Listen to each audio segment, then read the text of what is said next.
மற்றும் ஒரு அண்மை செய்தி. கும்மிடிப்பூண்டி இலங்கை தமிழர்கள் மறுவாழ்வு முகாம் தலைவர் கொடூரமாக கொலை செய்யப்பட்டுள்ளதாக அண்மை தகவல் வெளியாகி இருக்கிறது.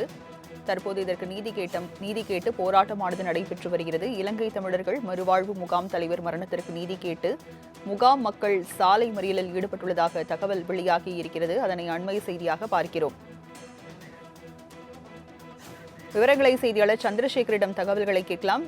சந்திரசேகர், தற்போது இதுகுறித்து நீதி கேட்டு போராட்டமானது நடைபெற்று வருகிறது. காவல்துறையினர் தரப்பில் விசாரணை எந்த நிலையில இருக்கு? விவரங்களை பதிவு பண்ணுங்க. வணக்கம் ராஜலட்சுமி. திருவள்ளூர் மாவட்டம் கும்மிடிப்பூண்டி அடுத்த பெட்டிக்குப்பம் பகுதியில் அமைந்துள்ள இலங்கை தமிழர்கள் அகதிகள் முகாமில் சுமார் 3000க்கும் மேற்பட்டோர் வசித்து வருகின்றனர். இந்த முகாமின் நிர்வாக குழு தலைவராக இருந்தவர் கண்ணா என்ற சிவகுமார். நேற்று இரவு இவர் முகாமில் நடந்து சென்றபோது முன்விரோதம் காரணமாக சிலர் சிவகுமாரை வழிமறித்து இரும்பு ராடால் தலை முகத்தில் தாக்கி சரமாரியாக கொலை செய்தனர். இதனையடுத்து சிவகுமாரின் சடலத்தை கைப்பற்றிய கும்மிடிப்பூண்டி சித்தா போலீசார் உடற்கூறு ஆய்வுக்காக பொன்னேரி அரசு மருத்துவமனைக்கு அனுப்பி வைத்தனர். மேலும் இந்த சம்பவம் குறித்து போலீசார் வழக்கு பதிந்து கொலைக்கான முன்விரோதம் குறித்து விசாரணை நடத்தினர். இந்நிலையில் கொலை செய்யப்பட்ட சிவகுமாரின் மரணத்துக்கு நீதி கேட்டு அவரது உறவினர்கள் சென்னை கொல்கத்தா தேசிய நெடுஞ்சாலையில் சாலை மறியல் போராட்டத்தில் ஈடுபட்டனர். சிவகுமார் கொலை தொடர்பாக 6 பேரை கைது செய்திருப்பதாக போலீசார் தெரிவித்தனர். ஆனால் இதை ஏற்காத உறவினர்கள் கைது செய்யப்பட்டவர்களை தங்களிடம் காட்ட வேண்டும் என போலீசாரிடம் கடும் வாக்குவாதத்தில் ஈடுபட்டனர்.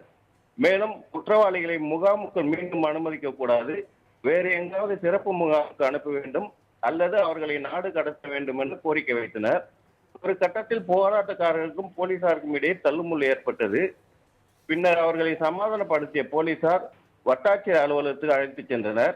இதனைத் தொடர்ந்து கைது செய்யப்பட்ட செல்வா என்ற சுரேந்திரன், மகேந்திரன் என்ற கண்ணன், தீபக், ஆகாஷ், பிரசன்னா, மேலும் 2 பெண்களான புஷ்பஜோதி, அக்ஷயா ஆகிய 6 பேரின் புகைப்படங்களை போலீசார் வெளியிட்டுள்ளனர். ராஜலட்சுமி, விவரங்களை வழங்கியதற்கு நன்றி சந்திரசேகர்.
Go!